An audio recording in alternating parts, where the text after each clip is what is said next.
আজি আমাৰ SITয়ে যেনেকৈ আমি অসমৰ ৰাইজক প্ৰতিশ্ৰুতি দিছিলোঁ যে জুবিন গাৰ্গক ন্যায় দিয়াৰ দায়িত্ব আমি গ্ৰহণ কৰিছোঁ, আজি সেই দায়িত্ব পালন কৰি গুৱাহাটীৰ আদালতত SITয়ে অভিলেখ সংখ্যক সময়ত চাৰ্জশ্বীট দাখিল কৰিছে। হত্যাৰ গোচৰত আমি কেইবাজনকো অভিযুক্ত কৰিছোঁ। মই ভাবোঁ যে এতিয়া আদালতে সুন্দৰভাৱে এই গোচৰৰ শুনানি কৰি দোষীক উপযুক্ত শাস্তি দিয়াৰ ব্যৱস্থা গ্ৰহণ কৰিব। আদালতৰ নিৰপেক্ষতা আৰু আদালতৰ কঠোৰ স্থিতি অপৰাধীৰ প্ৰতি এই কথা আমি সকলোৱে জানো আৰু মই ভাবোঁ যে ন্যায়ৰ প্ৰক্ৰিয়াক আমি সকলোৱে সন্মান জনাম।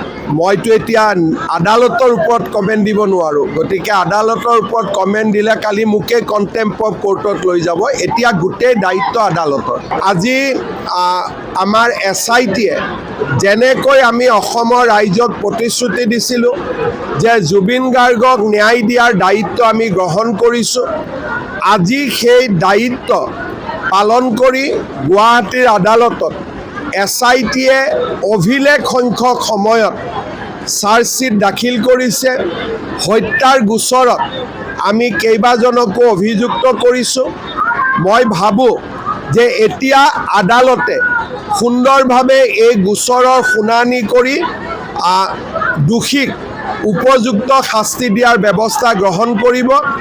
আদালতৰ নিৰপেক্ষতা আৰু আদালতৰ কঠোৰ স্থিতি অপৰাধীৰ প্ৰতি এই কথা আমি সকলোৱে জানো আৰু মই ভাবোঁ যে ন্যায়ৰ প্ৰক্ৰিয়াক আমি সকলোৱে সন্মান জনাম।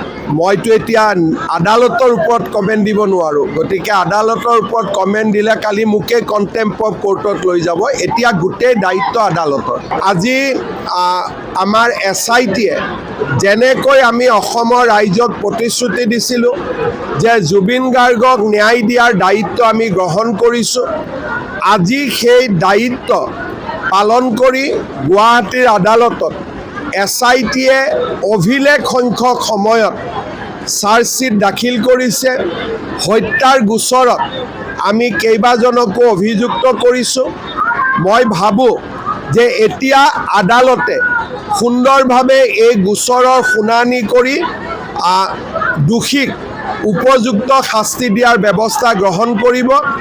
আদালতৰ নিৰপেক্ষতা আৰু আদালতৰ কঠোৰ স্থিতি অপৰাধীৰ প্ৰতি এই কথা আমি সকলোৱে জানো আৰু মই ভাবোঁ যে ন্যায়ৰ প্ৰক্ৰিয়াক আমি সকলোৱে সন্মান জনাম। মইতো এতিয়া আদালতৰ ওপৰত কমেণ্ট দিব নোৱাৰোঁ, গতিকে আদালতৰ ওপৰত কমেণ্ট দিলে কালি মোকে কণ্টেম্প অফ কোৰ্টত লৈ যাব। এতিয়া গোটেই দায়িত্ব আদালতৰ।